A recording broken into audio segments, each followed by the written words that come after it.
Welcome back to the 1885 show, and tonight it is our Hull City playoff defeat post-match call-down. It's been a brilliant season for Millwall, a season full of unbelievable moments, promise, expectation, but unfortunately every journey comes to an end, and for Millwall it ended in heartbreak. It wasn't the result we wanted, and if we're being completely honest, it probably wasn't the performance we've come to expect from them boys either. Tonight we're going to try and break it all down and give our honest thoughts on the game and where it went wrong and what happens next for Millwall Football Club. This episode proudly brought to you in partnership with Small Beer Taproom, the closest place to grab a pint on matchday near the Den. Full flavour, half the strength, and a brilliant atmosphere for Lions fans before and after the game.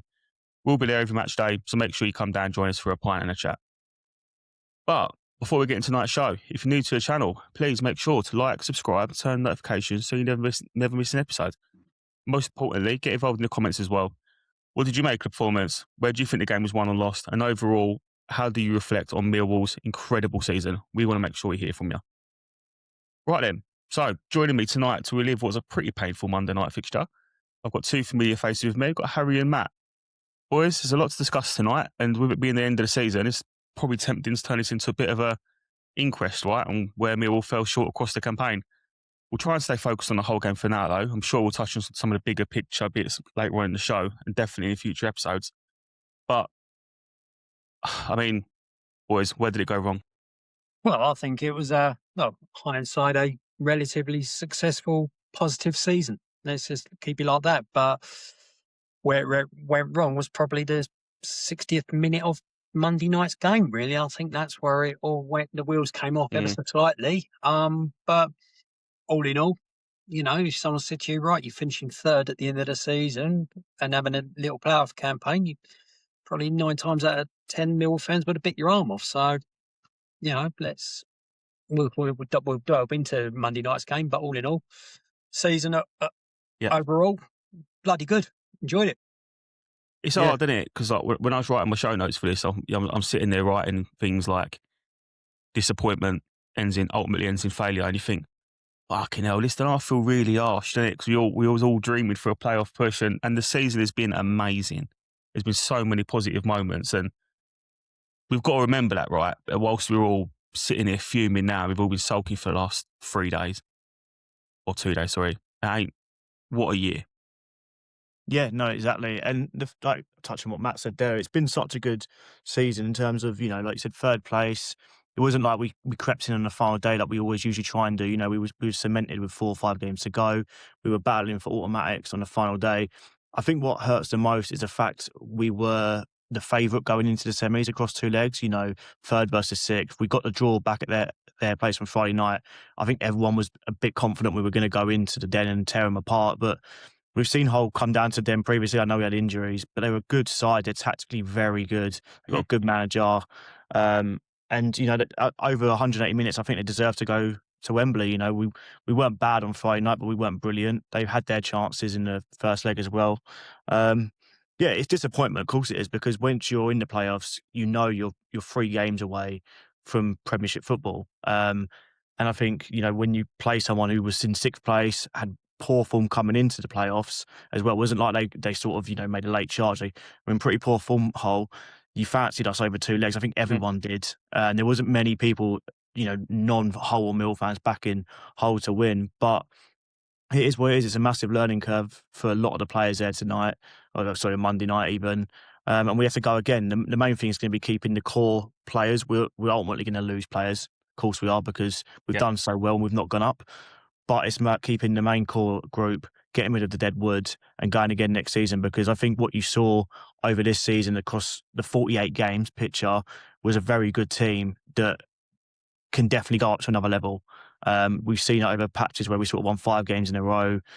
If we can get a bit more consistent in the home games, not lose them stupid games where we're playing bottom teams in the league, it's a very good team. And yeah, I'm still hurt at the moment, but at the same time, I've had a few days to reflect on it now, and, you know, it is what it is ultimately. You know, like I said, the better team won. It wasn't that we were cheated by or anything like that. The whole city came down the Den and done a job on us, and that's what it is, basically.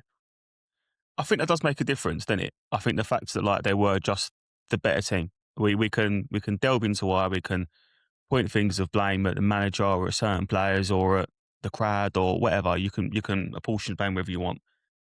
Hull turned up, created more chances. I'm not going to lie to you. If they'd if they'd finished that game, they'd won 4-0. I don't think we could have complained much. They had so many chances in that second half. Fair play. Like it's gutting, but you've got to roll your hands up, haven't you? I've got to be honest, I hope they go up now. I hope they beat Southampton at Wembley. Oh, yeah, 100%. Can't have them going I think it'd be good to see Hull up there. Obviously not been in the Prem for a few years. Borough I don't mind, but obviously they're out. I don't know what's going to actually happen with this Spygate situation. I mean, it's not looking good for Southampton, but I don't know how they'll kick them out of it. It's too big of a prize money of game to kick Southampton out in the playoff final. But I want Hull to go up now. But it just makes you think, if they do go up, what could have been? If we'd have held our own at the Den, what could have been? It was a bit like when Luton went up in the playoffs. It was like that could have been us if we'd have just been a bit more consistent that season. So yeah, good luck to Hull at Wembley, but yeah, it's still painful right now. And I'm trying to smile through the tears.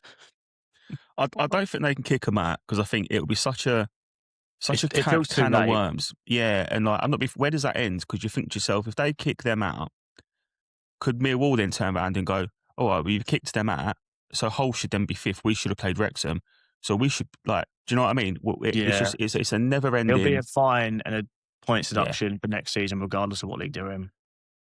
The right thing to do, in my opinion, is pretty much say to them, you can play next season, you are not getting promoted next season. Don't care where you finish, you could win the league at 120 points, whatever you do, you are not getting promoted. And that is so that no one would ever do it again then. Do you know what I mean? You have really set the precedent then. I think that would pretty much stop it. Harry, you made a comment there about everyone went in pretty confident and everyone was backing us. I am going to be honest. There's a message on my phone to you boys at 10:20 that morning saying it's going to be 2-0 Hull. They're going to score fairly early in the second half and then get another one around the 75th minute as we're chasing the game. I've never been more gutted to be so right in my entire life. I'm also gutted I didn't put a bet on, I've got to say, because I think a couple of £100 in the pocket would have made me feel slightly better about it now. But, you never bet against your own team, do you? But I weren't confident. I was not. I don't know about you boys, but were you confident? I felt like I knew we were going to lose days before. I knew we were going to lose the minute it was in the playoffs. I was never confident going into it. Well, I was confident. I wasn't overly confident, but I thought we would have been a lot better. I think it would have been a lot closer. I think the odd one goal would have been sort of like what I was expecting. But that's just our sort of like the way we are in these playoff games. We just don't achieve. We don't turn up. Basically, in a nutshell. I mean, I've been lucky enough. I remember the derby at home where everyone decided they wanted to play football by running on the pitch.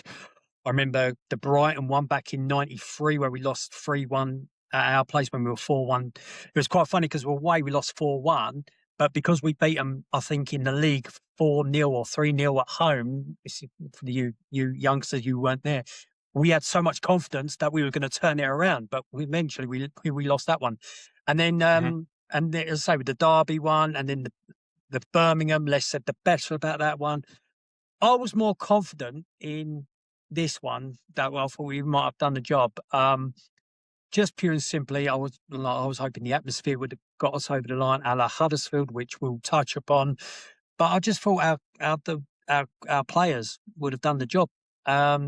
And we'll touch on it a little bit more. But unlike you guys, I probably at the end of that game I wasn't as upset / angry / frustrated as probably most of you. And I was just like, oh well, that was it.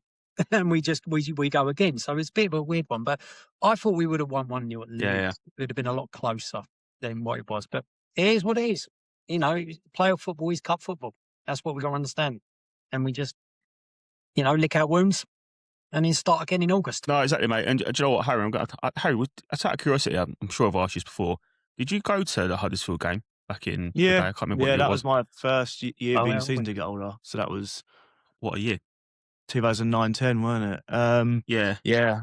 The atmosphere thing, obviously, we'll get to, but I wasn't overly confident with Monday night, but I knew that when we didn't win on Friday night, I was like, they're going to be a pain to play against on Monday.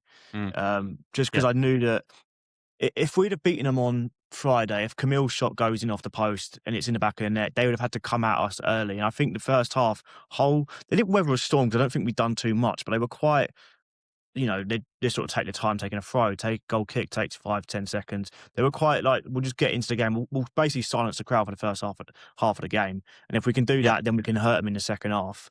And that's what they did. That was their, I don't know if I went in the change room, but that came across their game plan. The first half, they had a couple of half chances, didn't really do too much. Same with us, really. But because they just kept us quiet, there was no atmosphere generating. If we score early, that atmosphere, in my opinion, it would have been on par with Huddersfield. I think because we had nothing to play off of on Monday night, there was never any point. Never in that point in that game did you think, we're on top here, we're gonna score in a minute. It was always we got a corner, everyone goes moo, and then Barry Bannon or whoever's taking it puts it front post, puts it in the keeper's hand. Yeah. What was that? It was just like you couldn't generate you can't generate an atmosphere when there's nothing happening in the game. Yeah. And even I don't know what Hull City fans made of the game. Obviously, they were happy at the end, but I imagine even the first half they must have been going, "This is cagey, this is tense." Like neither team are taking a risk, and I just think what they did their job. They silenced the den, and then second half when everyone was a bit sort of quieter, there wasn't really many songs going around. Sort of getting behind the boys. They capitalised on it, and like I said, confident in we should have won that game, but. Yeah, we lost to a better team, and ultimately, we're out. It's the only way to put it. We're out of the playoffs, and like I said, Matt said, we just got to go again. We've got an option. There's no point feeling sorry for ourselves. First game of next season is just as important as Monday night's game now, because we need to start strong again and build on what we've done this season and the foundations we've built at the club. No, absolutely, mate. It's an interesting one because we'll talk about the atmosphere now. Then, since we've already mentioned it, but. I was talking to my sister before the game about the Huddersfield game, and I said to her, you could just smell it in the air. The whole place felt horrible. We was all there. We all remember it, that Huddersfield game, and the atmosphere was palpable, right? You knew that we were going to win, and if we weren't going to win, the old Bill were going to have a really tough night in their hands. It was just that kind of atmosphere, proper old school Millwall. When I walked into the stage and walked through gate 3 and saw Jay there. Just coincidentally. And she asked us, does it feel like Huddersfield then? Did you get that same feeling? And you just didn't. I can't put a finger on it was. There's a lot of people there. There's a lot of singing. A lot of people were up for it. There's a lot of beer being drank. But there weren't that same hostile animosity. And even in the ground at times was loud. You got to give Hull credit. I think, as you said, Harry, that first 15 minutes, they silenced us, mate, because they were so good in that first 15 and just so front-footed that we didn't really get ahead of steam after that.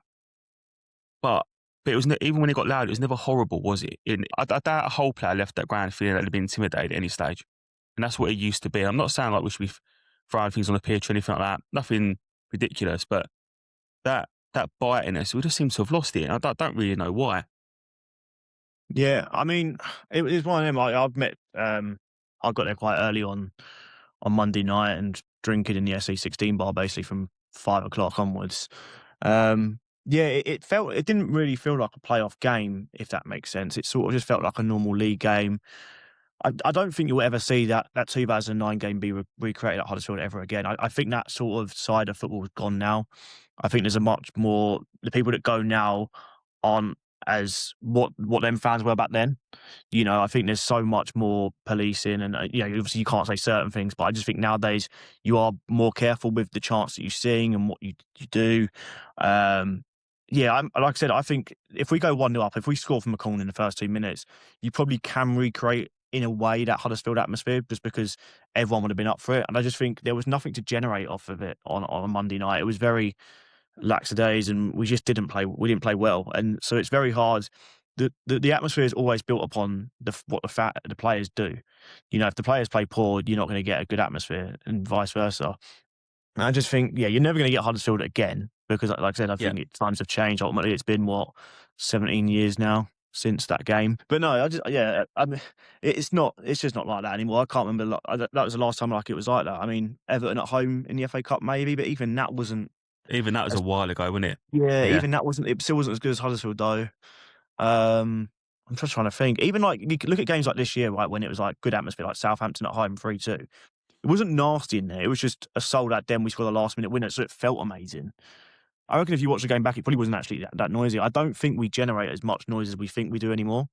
And unless we're winning, you don't really hear us in the den anymore. Like some of the games I've been at, I'm trying to think who we've lost to at home this year, and it's been flat in there from like Hull City at home, Norwich, and Hull City at home, and Blackburn at home, and things like that. Just you don't really get going until we score, and if we don't score, then it just seems to be quite a monotone game. But I think that's the way football's going. I don't think anyone really has that sort of hostile atmosphere anymore because I just don't think it can be created. It feels like we're waiting for moments in games sometimes as a like the crowd and Blackburn. It did get lively a little bit, but that was mainly because of the ref having an absolute stinker and that sort of livened people up a little bit, and it then started getting a bit horrible. And the only other game I could think of from memory where you think, Jesus, there's a real atmosphere in here today, was when we played West Brom, the first game Jed Wallace returned, and obviously he got the assist and celebrated in front of fans. The ground just kicked off. And like, again, from that moment, you're thinking, well, we're winning this now. Do you know what I mean? Because he generated the atmosphere with a stupid celebration. I don't know. It's a tough one. I don't know what you boys think of it, but I think maybe the club do need to have a look at for these big games. Maybe we need to do something a bit different, and people will moan about it and say, oh, it's not Millwall, it's not who we are. But we're not the Millwall of old anymore. And we need to sort of face the reality of maybe we're shooting ourselves in the foot by refusing to let the club but do anything to help the atmosphere. Well, I think personally speaking, it's probably, I think, you touched on it a little bit. I think we're probably treading on eggshells a little bit. Whatever we try and do, the authorities will probably be trying to pin us down on it. Do we go with pyrotechnics? Well, I'll tell you what happened if we had pyrotechnics. I mean, pyrotechnics down the den, that would be a nightmare.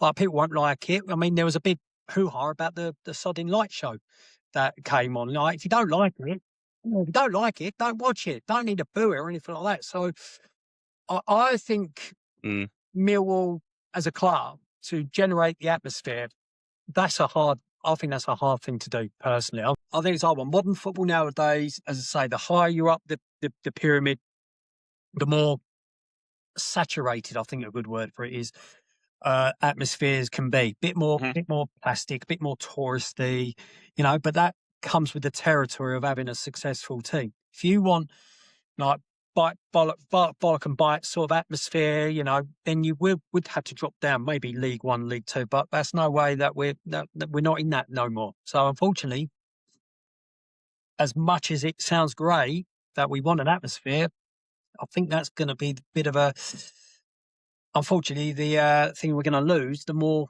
advanced we go up in the leagues, personally. Yeah, it's a tough one, isn't it? Because I'm sitting here thinking about it now, and you list some of this stuff, you think, oh, would we want a tifo at the den? No. Would we want to see like the little fire things? Not really. Would you want to see fireworks or smoke shows? Not really. None of it. We don't want singing sections. We don't want flags to be given out. We don't want everyone to be given a free scarf to wrap around their head. Yeah, we don't want clappers. That's not who we are. We're not Fulham. They brought clappers. Did you see the clappers at the den on Monday night? No, I didn't. But I heard about it. And that out, yeah. Yeah, all right, fair enough. But anyway, I mean, that's ultimately that's not why we lost, is it? So we'll get onto the rest of the show then. Millwall started the game unchanged, so Patson in goal, Leonard at right back, Crammer, Cooper centre back, Sturge left back. Derek kept his place in centre midfield alongside Casper Denor, Femi Aziz at right, Negley in the 10, Ballo left, and Josh Coburn started. Whilst for Hull, they had 2 changes to their starting 11 and a formation change. Went to a back 5. Dropping to the bench from the home game was Mohamed Baloumi and Joe Geldhard, who would have an impact on the game off the bench. And in their place was Carl Joseph and Semi Ajayi coming at centre back. I've got to say, I was surprised when I saw it before the game. I was surprised they changed formation. I understood why. It was obviously to try and isolate Coburn and Jesus Christ, did that work? Like, and you've got to say, it was an absolute masterstroke from their manager. They completely dominated the early stages. They stopped us being able to get the ball into Coburn and play. And I think after that, it was always an uphill battle, wasn't it? It was, again, you've got to hold your hands up. Fair play, they got it right. Well, I mean, when you said, Millwall unchanged, you immediately go, yeah, it makes sense. Why wouldn't we be unchanged? We weren't bad on Friday night. We weren't great, but Yeah. you've gone with an unchanged team. But then the minute you see the back five, you just know. I mean, it's hard enough playing against two centre-backs most of the time. So playing against three and one's going to come out. Who did it? It was Norwich that did it against us, weren't they? The back five, and they had their centre-back just kept coming out and Coburn got nowhere near it. And that is what's happened. Alex Neil has been tactically outdone by whatever that geezer's name. I'm not going to try saying it. Sergi something, isn't it? And we've just been outdone. And to be honest, I surprised he dropped Balumi because I thought he was a tidy player in the first leg. And then we just got outdone. We literally got outdone. What they did to us was nullified us first 15, 20 minutes, like we mentioned. The fans then don't build up any energy. And then we just never really got going. I can't really think of any time I think we had like a 3-4 minute spell where we got a couple of corners down by the away end. And Half apart chances, from that, yeah, there was nothing really. I don't remember having any sort of Derek. I don't think Derek had a shot and it like sort of p-rolled to the goalkeeper.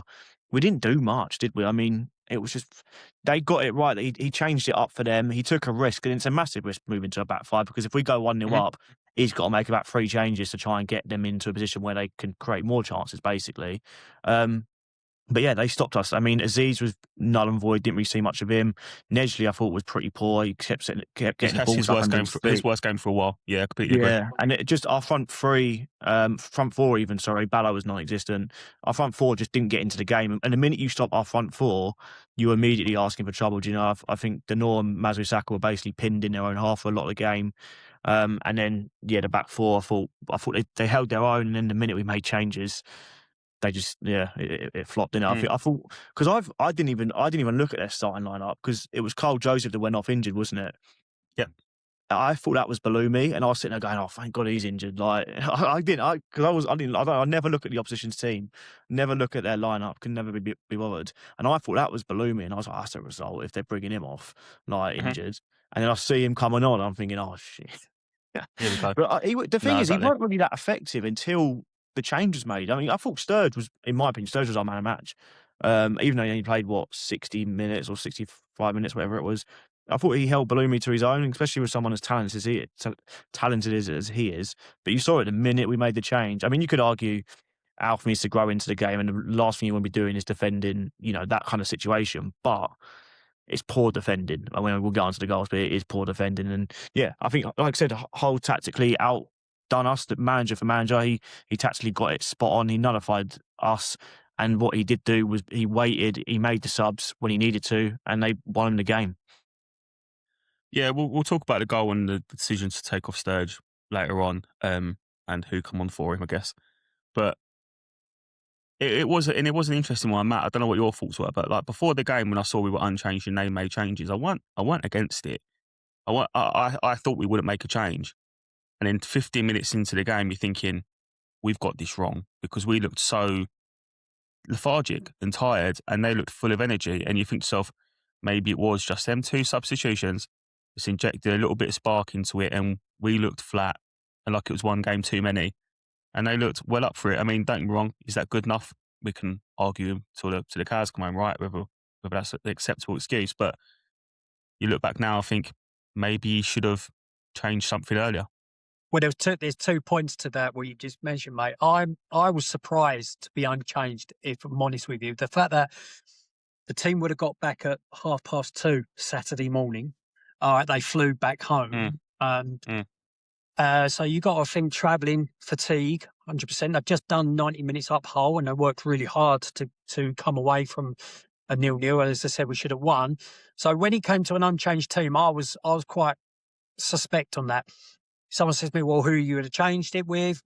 I probably would have dropped I would have dropped Ballo, and I would have put someone like a Langstaff on, and I'll explain very shortly on my second point.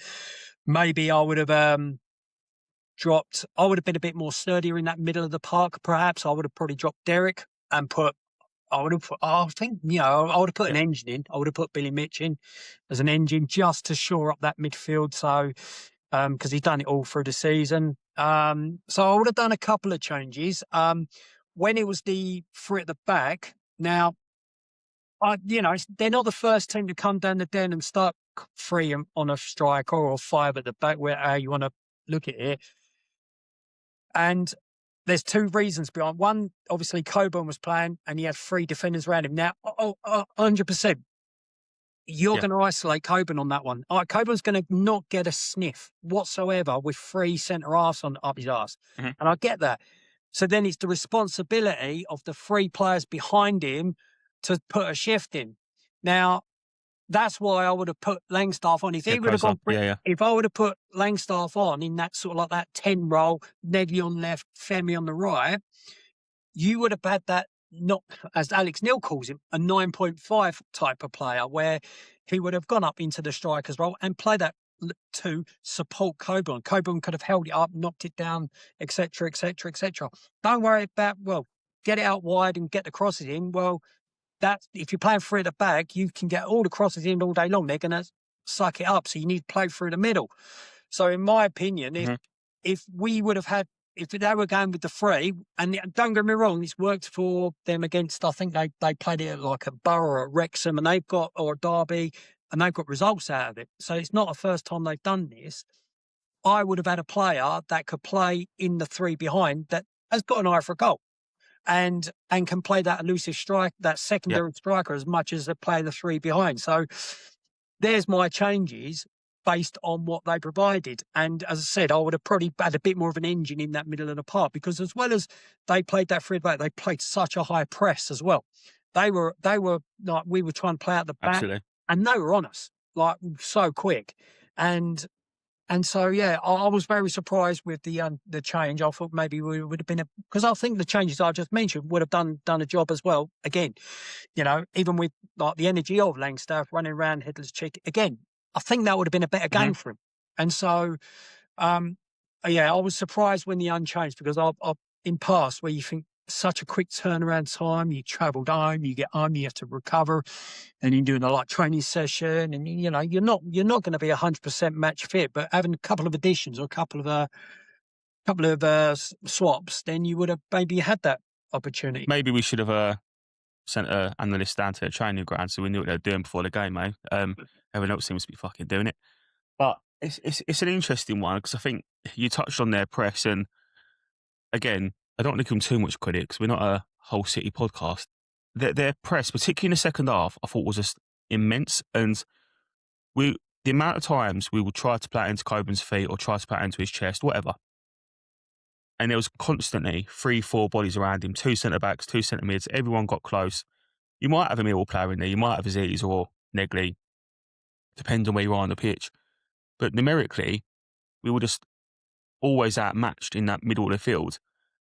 And all that happened is we was playing balls forward, not picking up on the second ball because they had more people around it. And it was just coming back constantly. And they constantly looked dangerous on the break.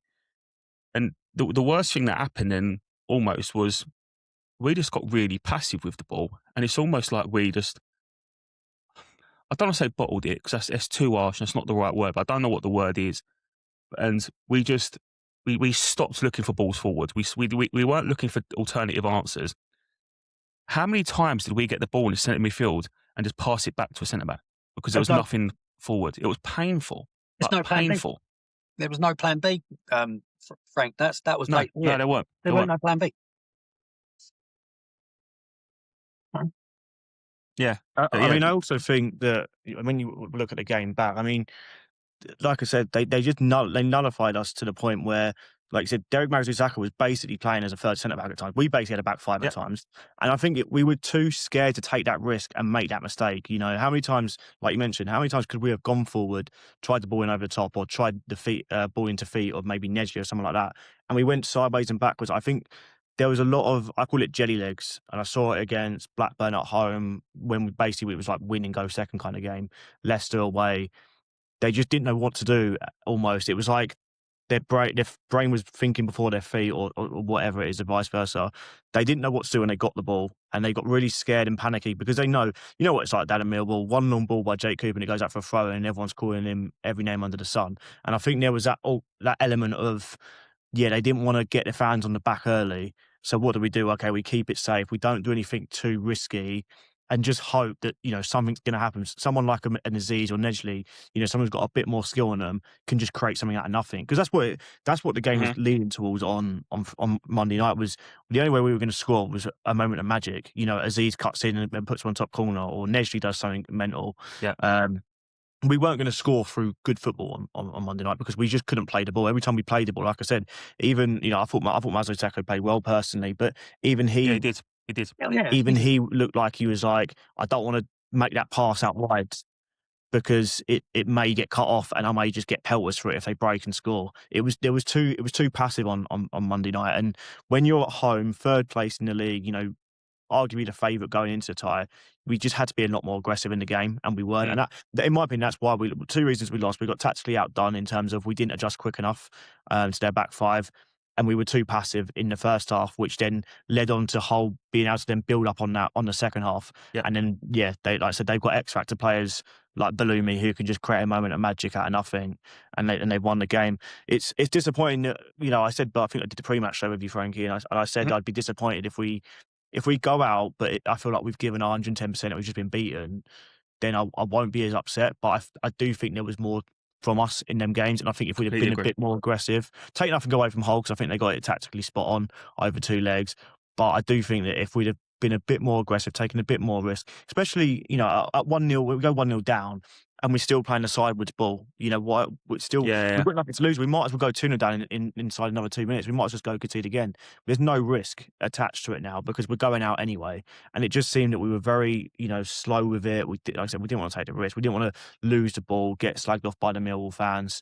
And I think if the players are honest with themselves over them two legs, how many of them can say that they gave 110% and took the risk when it was brought upon them, when they had the ball? And, I'm not saying shoot from 40 yards like Kramer did it on Friday night. I'm saying actually just do something. Be brave, try and play it forward, play it between the lines. Be magic, do something. Like I said, it was a shootout on Monday night, and I just think that whole edge, the aggressiveness, and like I said, obviously, like I said, they got it tactically right. So, it's just it's disappointing, isn't it? Because we've seen so many better performances, even when we've not won sometimes down the Den. We've seen better performances than that. And I think that's the more annoying thing. We're not coming away from it going, you know what, we were so close. I mean, I think we probably had, one or two shots on target. I mean, we actually had 4 shots on target in the first half alone, according to Sky Bet. I can't remember. I can remember one of them. Derek from 30 yards. That's the only I remember that one. Yeah, I remember Derek from 30 yards. Aziz had one from us. I remember the Aziz one. Yeah, I'll just say.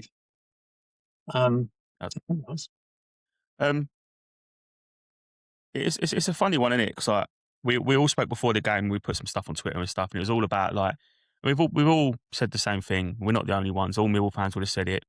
It was don't end the game, don't end the season looking back with regret. Make sure you take the ball by the horns. If you lose the game, you lose the game. We've seen Millwall lose plenty of games. We'll see them lose plenty more, but don't have any regret. And I think that what is a shame is I don't think there's many players at all that would have walked off that pitch without feeling some form of regret, be it because they were at fault for a goal, be it because they just didn't put in a very good performance, be it because they were a little bit maybe cowardice on the ball. Alex Neil for making poor substitutions, which we'll touch on to, but someone else that I think should have a little bit of regret, and I don't want to go into it too much, but I think it's got to be Gallen, because ultimately you look at how the game played out, and there are 2 players come off the bench that scored goals, made a difference. And let's have it right here. We played against a side that have had massive injury issues all year, really struggled with injuries, just like us. They've had a transfer embargo. They've had to pick off loans and free agents. We didn't have to do that, and I just think we shouldn't be getting beaten by a side, and we're looking at our bench being an issue when you're playing against them as a transfer embargo. That's really poor, and I think a lot of people at the club will be sitting there now looking at that January going, Patterson, Watson, Bannon, for a multitude of reasons, wasn't good enough. Yeah, 100%. Even you can even look more long term than that and go, well, actually, we've lost them all. I mean, Bannon is 100%, I think, going to go back to Wednesday after the debacle on Yeah, Twitter I with his hope so, missus mate. I hope he does. Yeah. on Monday night. So you can argue. So we've just spent whatever they're all on X amount of week, and I imagine none of them are on poor wages. Bearing in mind that two of them come from Premiership sides, and I imagine Bannon was quite a high earner, which is why they had to offload him. And we're now going to have none of them starting next season. I don't think we'll sign Patterson now that we're in the Championship. I think we probably would have got him if we'd have gone up, Mhm. but I don't think that's going to happen. And Watson was obviously a big disappointment. Didn't do anything when he's played. Every time he played, I know he's a young lad, but every time he played, he looked well out of his depth. So it killed us ultimately. The transfer window, none of them really. I guess you could. Yeah, Patterson did make an impact. He came in and he strengthened our defence up. But the problem with that one was you knew we were never going to get him unless we went up. So now you're back to Crocombe, who wasn't a bad keeper, but obviously Patterson is a level above him. And you're back to square one again with a lot of the players. And yeah, we all knew it. We needed a right back. We needed a right back because with Taylor and getting injured, because he was injured in January as well, weren't he? I can't remember what he did in January or December time.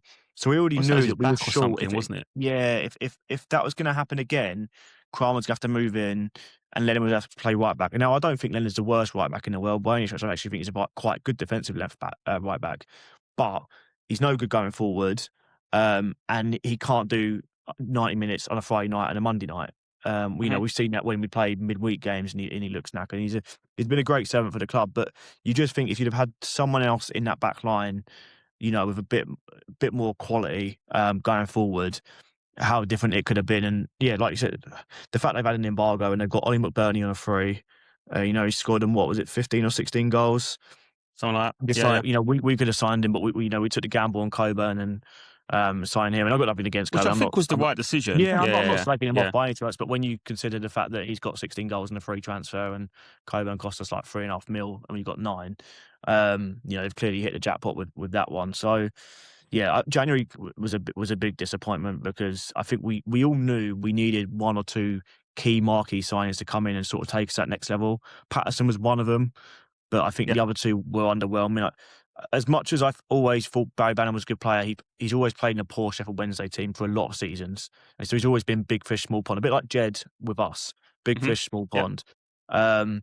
So I never thought he was going to come in and Bannon was never going to be first name in the team sheet because you'd had Mitchell ahead of him at the time, Denor ahead of him. Okay, Mazusako weren't, but he obviously grown into it. So he was never going to be number one. And Watson, I don't even know what the reason was behind actually signing. I'm guessing because we wanted a new left wing because we didn't trust Ballo. But I mean, he didn't even do anything last year. I know he scored the goal, but he didn't actually. If you actually speak to Sunderland fans, they don't speak that highly of him. No, they weren't that gutted that he was leaving. If you know what I mean. So yeah, it was a massive flop in January, and I think has it cost us, Matt? Not really, because the reason why I say it's not really because we still had a good team. We still had a very good team, and the players we had should have really got. If you look at some of the poor results we had at the back end of the season, you look at the last 10 games, I guess, your Blackburn, Portsmouth, Norwich, Leicester, that team, we should have got it over the line. But we didn't, and we'll go again. I'm sure. I'm hoping that this summer they really do invest in the squad, because I think if they invest massively into this squad, let's say we lose Aziz, Kramer, I can't see anyone else going. Maybe Ivanovic, but he's not first choice anyway. But from the first 11, you can only see Aziz and Kramer maybe going. I think Ivanovic will go because I think the club will be happy to shift him. Yeah, that's what I mean. I think the only two players you'd be like, oh, please don't lose, are Kramer and Aziz, who could go. You'd like to think that we're going to go, right, you know what, finish third. What was it, a point off automatics? We've got to absolutely go for it and spend 20, maybe 25 million on about 4 players that are going to come in and hopefully revolutionise the squad. But yeah, it is what it is. Gallons can hopefully hold his hands up and knows he gets it wrong. But look, if he has a good summer, I'm sure we'll forgive him. And the thing is, again, this isn't a witch hunt, and we're not sitting here trying to point fingers at people. Gallon's got so much right since he's joined the club with the likes of Coburn, Negley, Taylor, Sturge. The list is as long as your arm. His success rate with signings is incredible. But Harry, I've got to say, I completely disagree with you. I think January was the ultimately reason that we didn't get second place. I'm not being funny, but if we'd won the other night, who the fuck would have played centre back at Wembley? Because Cramwell went off injured. Taylor's broke his foot by the looks of things. It would have been Lenny, wouldn't it? And then Danny Mack right back. You cannot be in a situation where you've got two injuries. That's what it would have been. It would have. It would have. You're absolutely right. But you cannot be in a situation where you've got two injuries. Now you're playing a right back. A 34-year-old centre midfielder that's been repurposed to a right back is now being repurposed to a makeshift centre back because there is no one else. And you've got a right back on playing who, realistically, Danny's not championship level. Like, he's a Millwall boy. He's been great for the club, but he's not the level anymore. That's the issue. And you're looking at some of these games and you think to yourself, like, I don't want to harp on about it, but if someone said to you right now, for the run-in, would you have rather have had a Maku off the bench or Tommy Watson? I know what the answer is. Yeah. I guess so. But I guess the reason why they didn't sign a right back would have only been, I can only think, is they're looking at a team, they're going, we can't have one of Cooper, Kramer and Taylor on the bench, which means they're all starting, right? So then you're going to potentially bring a right back. You can. But then you're going to bring a right back and tell them, you're not going to start. You're basically going to do the Leonard role. If someone gets injured, you come in. And I just think it would have been hard to convince someone of good quality to come in and do that in January, unless you're going for like a Bannon, like obviously equivalent to right back, an old head to come in and do that job. Because any 23, 24-year-old decent right back is not going to come and play second fiddle at Millwall. They're not going to do that, are they? No, but they didn't have to, mate. It didn't have to be a degree of one or the other. You could have said to, and it's not about dropping, it's a squad rotation, isn't it? Or every now and then, you go to a back five and you get them all in, you get them all playing. There's options to do it. Not signing a right back, I bore myself talking about it, to be honest with you. So I'm going to try to not get on my high horse about it again. But it was the wrong decision. It was the wrong decision for me. And a club that finished third in the league, if I'm going to be really, really honest about this is just my opinion. So if you want to shoot me down in the comments, you can. A club finishing third in the league, whilst we have got Leonard, McNamara, Joe Bryan, technically still Wes Harding for half the season, Macaulay Langstaff on the books, is an absolutely astounding job by that manager, because none of them are, most of them might have been championship players, let alone third in the league, 1 point off. I think it's harsh on Lenny. That's why I said most, because I think he's the only one. Yeah, that's the only reason I said most. I mean, he's championship. Yeah. He's not top tier championship, is he? That's why he's on the bench. But yeah, I agree. He's with 100% championship. He's 100% championship. Yeah. You could argue Cundall's in that situation as well. Though I don't rate Cundall personally. I don't mind Cundall, but he's not a game changer, is he? He's not going to get you promoted, is he? No. That's how you got to look at it. No. But I said we'll move on then. And Matt, I'll come to you first on this one, mate. The decisive moment of the game was probably the double substitution for Zach Sturge coming off at Outy Doughty and Casper Denor coming off for Barry Banham. Mm-hmm. Within 30 seconds, it was 1-0 Hull. We've already touched upon Sturge. Sturge was excellent all game, and taking him off felt like a weird thing to do at the time. Mm-hmm. Let's talk a little bit about Outy Doughty. I mean, we won't go into some of the nonsense online about whether about the stuff he gets up to off the field and that sort of thing, because that's pure speculation. That's not for us to comment on. But it was poor, right? It was really poor. I think it was poor, yeah, 100%. But I also think it was a little element of pre-planned as well. I just couldn't see where they looked at Sturge's performance. Again, man of the match, totally agree with everything. Like, man of the match by a country mile from me. And to say, right, he's had his running, he's done, let's get him off, let's get Doughty on. So part of me always thinks, is that a pre-planned thing? Is it to do with these silly vests that they wear that gives you all these stats and figures, and he enters the red zone and stuff like that? I don't think so. No. Well, I'll say, that was one, but it just screamed to me about it was planned. Like he had 60 minutes, or he keeps on getting subbed about this time in most games when Doherty's on the bench. So I just didn't get it. And to really say what happened in the next 45 seconds after it was absolutely criminal. And yeah, I was absolutely mesmerised. I was surprised. I couldn't. Couldn't even go into my mouth at the time. Or not that I can say on this podcast, but about that substitution.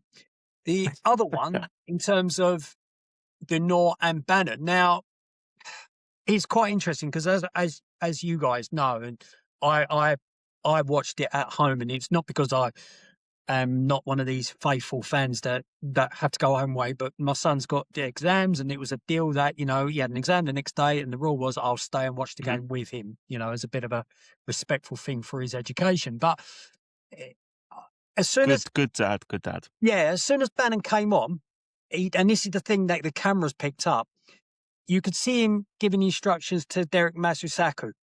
Now, I don't know about you, and I don't know if anyone's got any Scottish mates, but if you try and understand a Scottish person, instructions, sometimes you have to go, I'm sorry, what? Now, if you're a young French kid whose English is not your first language, what Masusaku did was immediately turn to Kramer and went, what did he say? So automatically, he hasn't got the instructions immediately there.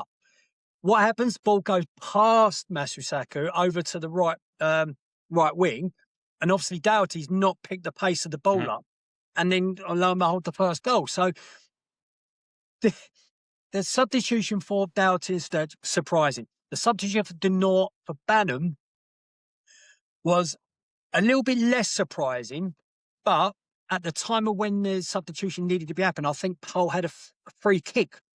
So, and an attacking half. Would you not do it when they, or I think they may have had a throw, and I don't know, but they weren't computing, and it was such better times to do it. Such a yeah, exactly. Well, there's such a tense moment of the game, halfway through the second half, still 0-0. Hull was slightly more advantaged. Well, they were in the second half. It was all them, really. I just didn't understand that was the right time to do it. But definitely the left back one. Honestly, I just thought to myself, this is planned. This is pre-planned, and yeah, and rightly so. You made the call to get them subbed off, then, and it goes wrong. Be accountable, which Alex Neil was, and he felt down, and fair play to him, may I say, because you don't have many managers come out and say, do you know what, I'm sorry. 100%. I'll dove my cap to that man. Absolutely dove my cap to that man. But yeah, the sub.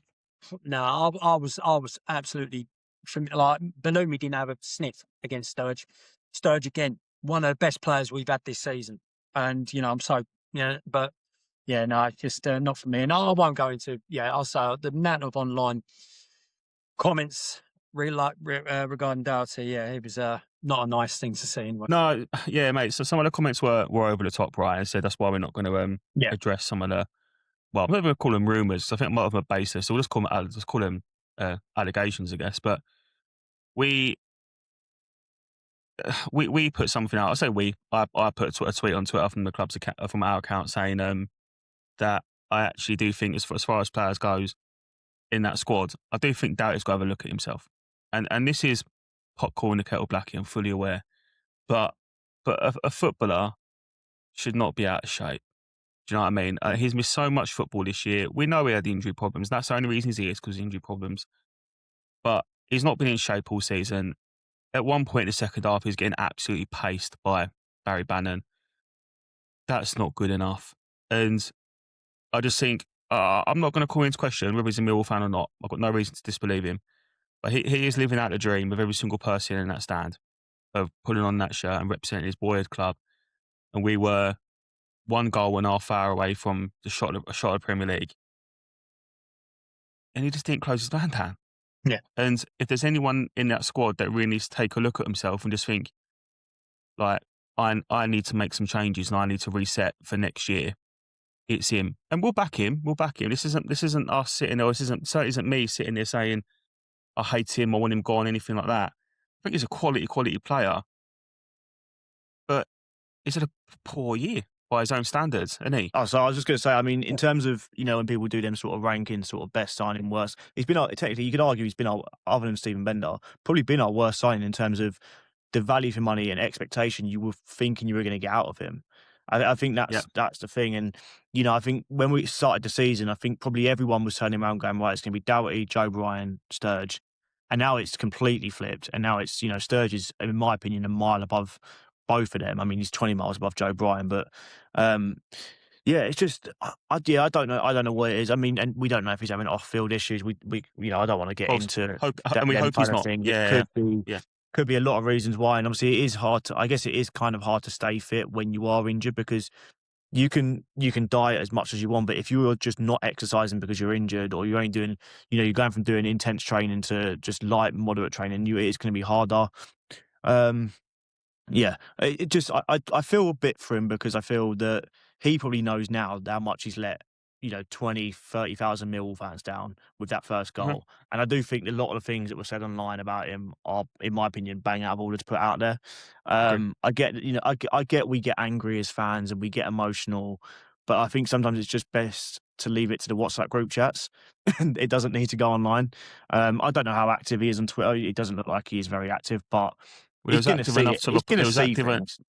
He was active enough to have a pop at a Millwall fan a couple months back. So. Well, even if he doesn't use it anymore, one of the Millwall players will probably go, "You've seen this about you," kind of thing. His family will Millwall. One of them will have it. Yeah, and they'll be hurting on his behalf. Yeah, but he weren't don't get me wrong, he's at fault for that first goal, but he wasn't at fault for. He wasn't the reason we lost either. There was about 6-7 other players out there on Monday night that were poor. Or at least below their usual standards, and I think we're digging him out because he was he was the reason for the first goal. If he plays like that, and they score the other one, and we only lose 1-0, people probably aren't having a pop at Dougherty as much. It's because it was the first goal; it was the icebreaker. And you'd like to think if a Millwall fan just coming on, you could argue, he's trying to get into the game, but you would like to think he would have just gone in and clattered him maybe. Because he started outside the box. It wasn't even like, he's inside the box, got to be careful here. He did get into the box eventually, but he started outside the box and he just showed too much room. And I agree with Matt. I think it was a pre-planned sub, because there's no reason on earth you're taking Jack Sturge off in that situation.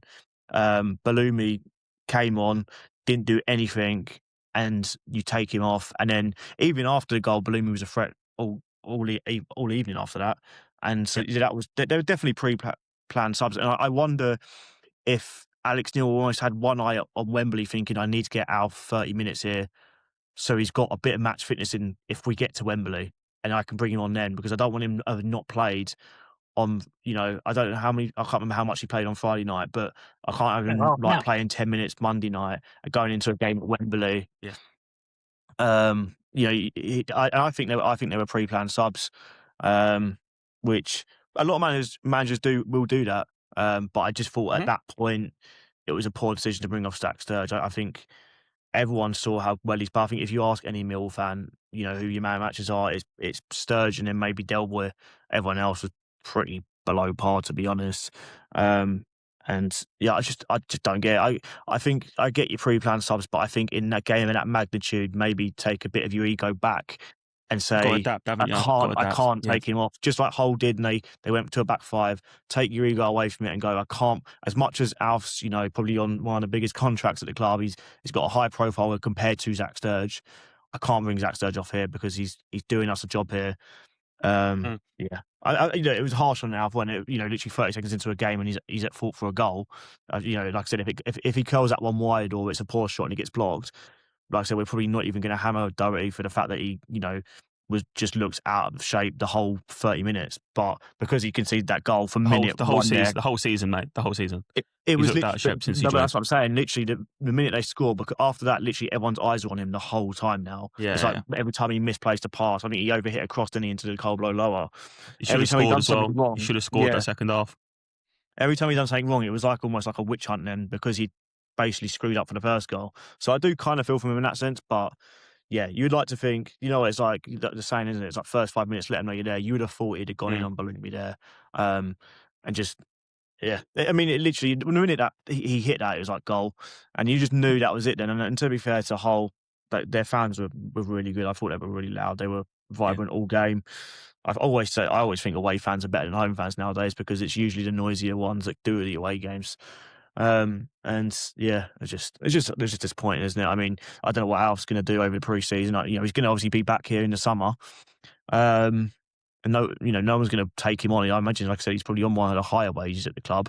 Bearing in mind he's played Premiership football, etc. So I don't know what he's on exactly, but I don't know where do you fit him in, because you can't guarantee him first team at left back. And I know we keep saying in the group chat, can we start him left wing maybe? But we haven't seen him play left wing. You can't just start someone left wing in a playoff game, and we don't know how good he is there. So unless that's something they work on over pre-season, but yeah, I mean the body thing. Look, he can go drink 20 Guinnesses a day if he plays, well every Saturday. I couldn't care what he does on his social life. That's up to them, isn't it? I mean, it did feel very Ben Marshall-y when I was seeing it all on Twitter, and that's what I was like, oh God, this could be bad. Give it 5 years and he's paying a tenner to play Sunday League. Yeah, and as I said, and all that stuff could be baseless, right? And that could just be Twitter nonsense, and we'll never know. But and to touch on what you said there, Harry, no one here wants Alfie D. I don't want Alfie to go. I want Alfie to succeed at his football club because he's a top player.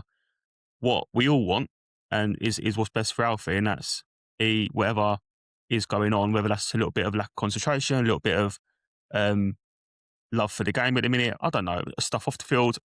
Who knows? We're all speculating now, but hopefully he comes back next season, puts this behind him, and he turns into player. At times we have seen this year, because we have seen it in glimpses. But last night it was disappointing, and I mean he weren't the only one. We won't go into it too much because obviously we will go well over the hour. But Cooper and Patterson didn't cover themselves in glory for a second goal. I don't know what Cooper's doing on the sideline. Just clear the ball out of play, mate. Just get it away and just go again. And then ball goes through. Then, I mean, Joe Watt is all a little bit, didn't really matter anyway, but Patterson's got to save it. So it weren't just Doughty. There was more to it than just him. Yeah. No, I mean, let's give Patterson his, I'll give him all the credit under the sun, but he could have done better on the shot. 100%. He didn't get down quick enough, and you could tell that by the parry. Cooper, like he's what he is. He's a centre half, but he's not a ball playing centre half. Don't, in situations like what happened there with that second goal, you don't need to play, shield it, or whatever you're doing. You just kick it and reset. Don't care, if you can clip it. And I think as much as, we talk about him and he's parody and he's still, and I get that. He's been great for Millwall. And I'll say that in past tense. He is great for Millwall. But where you want to take the club is that you need to have, and modern day centre halves now are ball playing centre halves. And, and unfortunately, I think out of the three, he's the third best ball playing centre half that we've got. All right. And Taylor is out injured, granted, but I always worry when he's got the ball at his feet. And I've seen it all along, and I haven't hidden behind that, and I think that defines you as a brilliant centre half. Is that you've got to ensure that you can play football, have the ball at your feet, and what on earth he was doing at that time for that second goal baffles me, and and that did incense me, and I won't lie. Even if he, just kicked it out to Rosette or whatever, just get rid if you need to. And that for me just stemmed from a complete mess, car crash of a second goal. And poor show from him on that one, a poor show from Patterson, and I'll call it as it is, good goalkeeper, but was a mistake on his end on that one. So that's all I want to say, really. I just think, moving forward, we want to push forward. We've got to look at centre halves that can be a centre half, but can also play with ball at feet. And, stop looking at getting onto your left foot and trying to play that long ball across to right wing or lumping it up to the big man up front. Yeah, I absolutely agree, mate. Harry, we've just lost Matt. He had to dial off, so we'll finish off. We're nearly in now anyway. We've gone just slightly over an hour, but two more talking points I do want to do before we finish off. The first one is arguably not football related. What on earth is Mrs. Bannon playing at? What is she doing? You know, I thought it was a troll account. I didn't I had to check. I had to go on the profile and verify this wasn't someone just creating an account. It's, you know what? If she'd have turned around and went I can't wait to go back to Wednesday. This place is a dump. I hate London.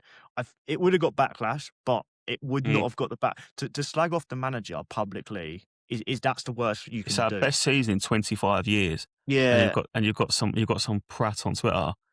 I mean, you can argue, the wife, I don't know. You were never in the negotiation side of it. I do wonder was Bannon promised to start each week, and obviously that's not happened. No. I don't think that would have happened. I don't think Alex Neil would have promised starting, especially because at the time Mitchell and Denor were no one was getting in over him. So I don't think that would have been the case. But she's deleted it, and I don't think she deleted it off the backlash. I personally think that Barry's probably told her to delete it because he's probably going to get a load of crap because he's still on the contract next season. I mean, I think he'll go Wednesday. He won't be here. I don't think there's a degree now of there's no smoke without fire, right? She's not said this all of her own back. She's heard something from someone, and it can only really be him. I don't know how he can stain that. And no, that's my point. He's still contracted. If Wednesday don't come in and put a bid in, they probably will, and they'll probably get him for peanuts.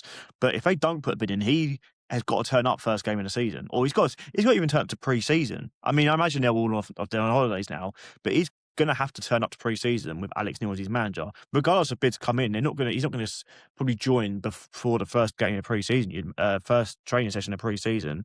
Now, I imagine Barry Bannon is a professional athlete. You probably go into training and do his thing. Mm-hmm. But there's going to be that awkwardness now because of what's come out. And it's bad enough when players come out and try and accuse have a little pot. Managers. Yeah. But when the missus does it, that just makes you think how bad internally was there things going on inside the camp. Yeah. I mean, she's an idiot for doing it. That's the reality of it. She's an idiot for doing it because I would have happily had Bannon next year as a backup centre mid. I think I always say the plan was to get him in, try and get us promoted, then sell back anyway, regardless. But he now can't come back because his missus is going to get absolutely hounded if she ever turns up to the Den. And it's, she'll put, I don't think she will, but even if she comes out and says sorry and things like that, the thing is... Well, she's deleted her Twitter now, hasn't she? Yeah. She's deleted Twitter altogether. Yeah, people have got screenshots and things like that. And if she'd have come out and said, I'm so glad we're moving back to Wednesday, Millwall fans are the scummiest on earth, we'd have all had a pop. But it's oh, well, what it is what it is. But to come out and slate the manager, and I think that's the big thing. She slated an internal person, you know what I mean? She hasn't slated the area or anything like that. She slated the manager that brought him in to help save his favourite club, by the way, because they were going through so much financial trouble and he was the biggest earner there. We've done him a favour, basically, by signing him. Yeah. And yes, it hasn't really worked out for him. He showed quite a bit glimpses of quality, but it's not really worked out. I think everyone thought we was going to get Barry Bannon. Do you think that makes it worse, though? Do you think that makes it worse? Because it hasn't worked out, and he showed glimpses, to be fair to him. But if he'd been unbelievable and his wife was sitting there on Twitter slagging off the manager, you might think to yourself, do you know what? Whatever, you'll let it slide. But the fact that he's been a little bit too bob half the time, and then you've got her piping up, you think, do you know what? You both of you can just fuck off. Yeah. I'm not interested. I think that's it. I think if he'd have got us promoted and then she'd have done it and be glad the season's over, can't stand Alex Neil, can't wait to get back to Sheffield Wednesday next season, we'd all be why have you put that out there? And probably she still would have got a lot of dicks, but nowhere near what she got. And I think, she put it out also wrong time and right after a play off defeat, and you've gone on straight onto your first thing is straight onto Twitter, and because that's what she's doing. I felt sorry for Bannon though, didn't you? Because you think to yourself, what would have happened is he's come on the hour mark. He's had a bit of a stinker. We've lost in the playoffs. His season's over. He's gone in the dressing room. They've all probably had a little bit of a dressing down. They're all a little bit dejected. And then at some point, somebody, probably like Max or someone, would have pulled him to one side and gone, hello, mate, you might have a word with your missus because she's been sitting there getting a lemon on Twitter with people, having a pop at Alex Neil. And he's probably there sitting there thinking, brilliant. So now I've got to go he's turned around and gone, yeah, I agree. Yeah. Get me back up north, lads. We want that £1.70 Guinness, man. But he's well, I don't know why he's from Yorkshire when he's Scottish, but we'll let that slide. Yeah. But like you don't want to do it- the haggis down here, man. that was Geordie. It's getting worse. It's getting fucking worse, mate. You'll be doing African next, fuck's sake. Okay, that's cancelled but- straight away. Yeah, but like you just think he must be sitting there thinking, brilliant. So now I'm going to have to go and have a little Barney. Yeah. Do you know what I mean? I've got to go and have words. I wonder if she was in the ground watching it. If she was watching it, if she was watching the game, mate, she'd have been on Twitter going, it shouldn't have brought on that sort of fucker. That's what she'd have been tweeting. She'd going, that Bannon shit. Gave the ball away straight away. Like that's what she'd have been tweeting. She'd be having to go at Alex Neil. But you know, on the way home, it took me an hour a bit to get home on Monday night, and at least that made it a fun read. Just it was ridiculous. Yeah. The last thing I want to touch on, and again, this is speculation, but again, I put it on Twitter the night of the game, and there's been no comment from the club or anything about it since the fan night. Billy Mitchell, currently out of contract at the end of the season, seemingly no signs of him signing a new contract. Notably, didn't come on for either of the playoff games. Now, I'm not sure he made much of a difference. I'm not sure he'd have added enough of the quality that we missed in the game to have changed the result. But I do think it's telling that he come on against Oxford, got 20 minutes, half hour, and then in 2 playoff games, one of our most important players this season, centre midfielder, energy, gets the club, doesn't get a single minute of football across 2 games. That for me, mate, I strongly suspect that's the last we'll see of Billy Mitchell at Millwall Football Club, which is incredibly sad, and it's not the way any of us wanted a player like that to go. And the reality is probably the last game for both him and Danny, so that'd be 2 academy boys that maybe we've now seen the last of them. But what do you think of it, mate? Because it does feel like a weird situation, doesn't it? Yeah, I mean, whenever an academy player comes through, there's 2 ways, in my opinion. There's 3 ways. Sorry, an academy player comes through, and you either go on and you basically surpassed your club a bit like. Well, I guess you could argue Wayne Essay, he was here for 6 months, but got a Jude Bellingham, went on. Yeah. You get ones that, never really make it. They come in, they might play like, your Chris Wardex of the world, they play like 1-2 games and then they're released the season after. And then you get the ones maybe that Ben Thompson. Yeah. Yeah. Then you get the ones that stay with your club for like 6-7 years and really grow themselves into a first team regular.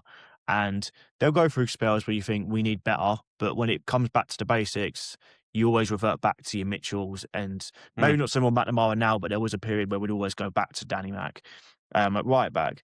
And I just think, number one, how have we let him get down to 12 months of his contract, especially when he is first name under the team sheet under Alex Neil? Surely the discussions last summer, should have been sorted last summer if we were keen on keeping him. Now, I don't know what the negotiation situation is, whether it's Billy Mitchell wants more money, other club turning around going, you've been injured like 3-4 times this season, and the money you're basically demanding isn't worth it. Well, then you could argue, well, actually, give him some of Joe Bryan's money because he's going off anyway and he's the highest paid player at the club. So I guess it works out. Are the club going, well, actually, we've got a centre mid lined up, we're going to buy him, you're basically not getting in next season. You're going to be 3rd or 4th choice now. Do you still want to take this? So we're not going to pay you X. We'll pay you this and give you rotation. When he's going, well, actually, no. I've been here for this many years. I've been a solid first teamer. We don't know what's going on with it. In terms of the playoffs, I mean, obviously, you come back from an injury. I'm not surprised. I guess it's weird that he didn't come on at all. But the problem is, in both games, we were sort of trying to get a goal, and he's not someone you would bring on to get a goal, if that makes sense. A bit more energy in midfield, maybe you could argue. I personally, if I was a betting man, I'd bet on Billy Mitchell playing for a new club come August. I think, in my opinion, he's a championship quality midfielder, so he's going to get a championship move. My fear is that Charlton will sniff around because I don't know if it's his brother. But I just think doesn't his brother play over there? And I just think his brother barely plays him. There's rumours there and that he's off. So. If he's South London, it's nice and easy, isn't it? And I think, I said, he's been a good servant for the club, and I'd want him to stay, but I just don't know what the club and him have said to each other. Like I said, if the club have turned around and gone, we're basically, our plan next year is to have Mazu Sakho alongside our new signing with Denor as third choice. Then you're already fourth choice. And so, he's looking at it going, well, I'm not going to play. We don't know if it's a money issue, he's wanting more money, if that's the case. But in my opinion, if it's more money, the club should be looking at players. That's the rumour. The Yeah, rumour is it's not agreeing wage. Yeah, I mean, I don't know how much he's on and I don't know how much he wants. But surely, I don't think he's asking like 30 odd grand. Surely not. No. So Joe Bryan's losing X amount when he goes off anyway. So why can't we just use some of that money to pay him? He's a first team player. It's not like he's backup and next fiddle. In my opinion, then they're going, well, they must be rating Dan Kelly above him in terms of for next season.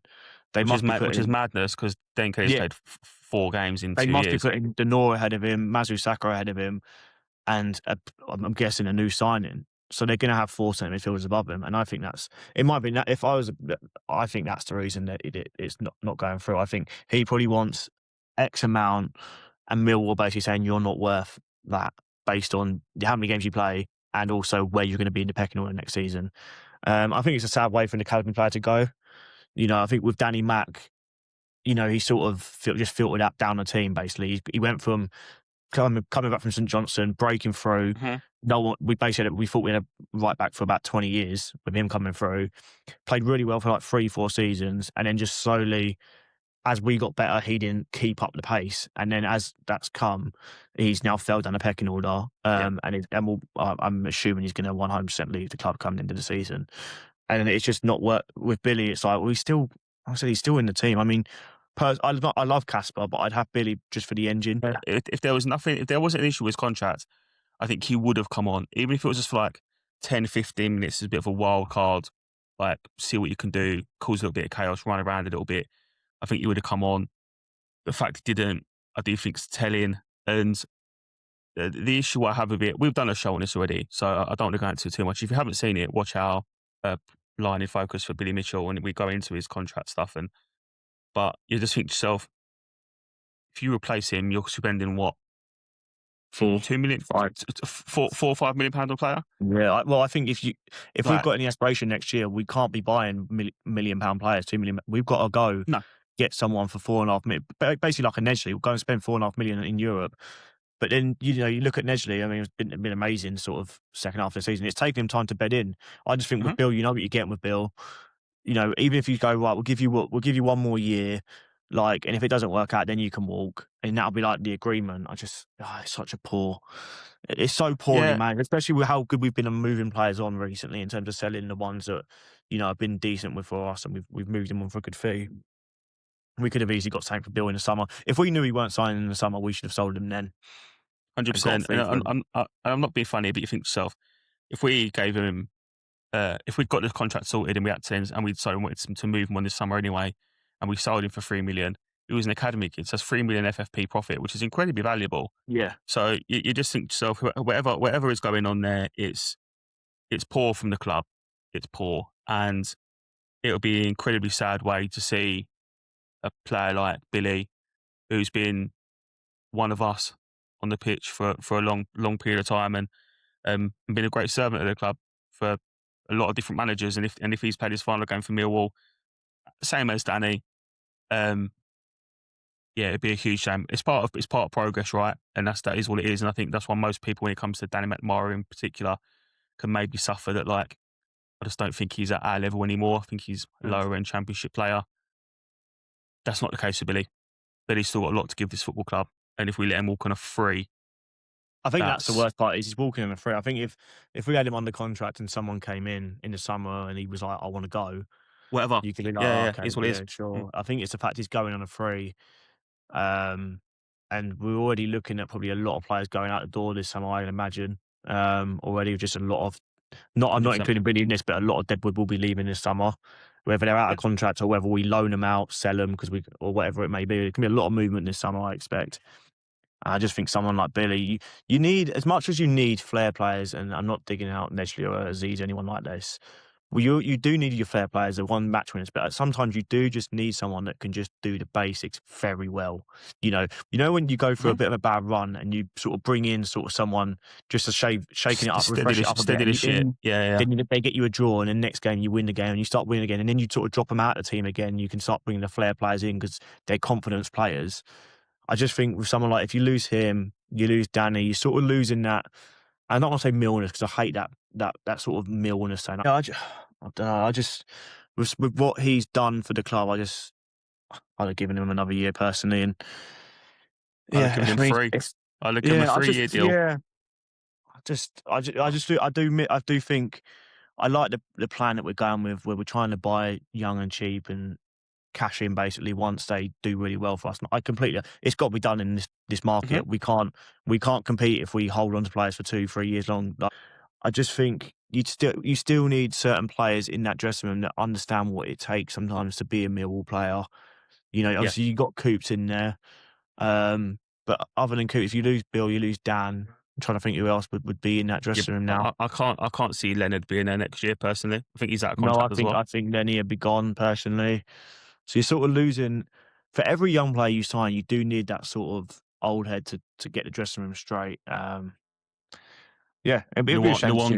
not a Millwall boy, and neither's Bannon, but both again experienced heads. And don't get me wrong, you've still got the likes of like Cooper. I think you could look at Negley now and say Negley gets it. Not Negley, sorry. Dunno. Yeah. That's it. Yeah. So there is still people, but I just think letting Billy go is a mistake. On at 3. And we'll regret, you know what, the worst, he'll score his second career goal against Millwall. Oh, shut up. And shushed out Cole Malloy. Yeah, that'd be quite funny, to be fair. But we've covered everything scribbled down before the show, mate. So I think that's us done. Any final words from yourself? Oh, it's going to be a long summer, isn't it? Every other day is going to be, we're in with this person, we're in with this person. Oh, this person's been accepted over there. It's going to be a stressful summer, but it's very hard to say it now. But it was a very good season we've had. We've had a very good season, and if 2 games we've let ourselves down in at the end of the season has cost us. You could argue maybe 2 games before the Oxford game, with Leicester away and things like that, cost us. It's been a very good season, and I think, like we said it earlier at the beginning of the show, if you'd have told us a point off automatics at the beginning of the season, you'd have taken it. You'd have taken Hull over 2 legs. It didn't happen. They were the better team, and I don't want Hull fans to come in and give us grief. They were the better team over 2 legs, and we have to go again. This is medicine for next year. If we're serious about it, what we don't want to do is fall off like Bristol City. And it's going to be about getting the recruitment right, because we know, I think Mill fans can accept that Femi Aziz is 100% out the door. And I think Kramer's probably 70-30 going to be out the door. 75% out of the way. Yeah. So you've got 2 big players there to fill, and you can't, in my opinion, you can't take a risk on both of them being, overseas, like European players. You need to get an established championship, either right back or right winger in that. And that's going to cost you money. And I just don't know who's out there you could probably go for, but I'm sure we'll go when we do a few shows on sort of targets and things like that. But it's not, you can sell Aziz for 100 million. Doesn't mean you're going to get promoted next season. Do you know what I mean? Because not every player you sign is going to work off, and it's going to be such a hard thing to get that right. Our success rate for signings is way, way far and above what most clubs are. Yeah, we do get them right, but I'm talking about what Aziz and Kramer have done in terms of. Aziz took a bit longer, but Kramer literally came in and was like he's playing here from minute 1. And Aziz, the minute he moved over to his natural right side, was unplayable, weren't he? Yeah. So it's going to be very hard to replace them 2. I'm praying that we only lose Kramer, because I think if you lose one of them, and I think the one that's going to go is Aziz, I feel like you can replace that. You can maybe, if it is the rumoured, what I've seen on Twitter, sort of doing 25 upper from that, you can probably get 2-3 good players where you might not have the Aziz output on that right-hand side, but what you have now got is you've got a decent right winger, you've got a very good left winger as well, and maybe you've signed a very good centre midfielder to partner the Magic Sacco. Across the squad, you've got better quality. Yeah, you sort of, rather than going, we're just going to directly replace Aziz, we're going to play 3 good players. The right wing is nowhere near what Aziz is, but he's still a good right winger in his own right. Yeah. And you sort of just make the squad stronger as a whole, and I hope we do that. But yeah, it's not lottery, but it is a bit of luck. Well, you can sign a player for how much you want. You don't know how good they're going to be until they put on the Millwall shirt. No, exactly, mate. Particularly with our recruitment model, and the recruitment model has been so successful. So we're not knocking it by any stretch, but as Harry said, there's a lottery with this. You get young players in. We look to improve them. We've been remarkably successful doing so. One or two ain't going to work. We look at what's his name, Benicio Baker, not worked. Like there'll be more of them, but the success rate we've had to particular players we spend decent money on has been astounding. So hopefully we go again next year, and if it's not next year, it's the year after. But I think that's the end of the show. This is our last call down of the season, unfortunately, which is gutting. I'd love to have done one more. But for everyone that's been part of the show and joined us this season, massive thank you from everyone here at 1885 Show. It's been an unbelievable year for us, and the support you've shown throughout the season has been incredible. So massive thank you to everyone that's tuned in, everyone that's subscribed. Massive thank you to Harry and the rest of the boys that part of the show and that have given up your time and effort and energy to put this content out there. Don't do that ever again. And yeah, we're not going anywhere. We're back next year. We've got a massive pre-season plan in terms of content that we want to get out there for you. So, lads holiday. If you're not that'd be nice, wouldn't it? Yes, as soon as the club's announced that pre-season tour, mate, me and Harry are going to be out there. But as long as it doesn't do a double thumbs up again. But yeah, if you're not already subscribed, make sure you subscribe so you don't miss anything that's coming up. Because we said we will have a lot coming out of a pre-season. Thank you for tuning in. This has been an 1885 Show. We'll see you all at the next one.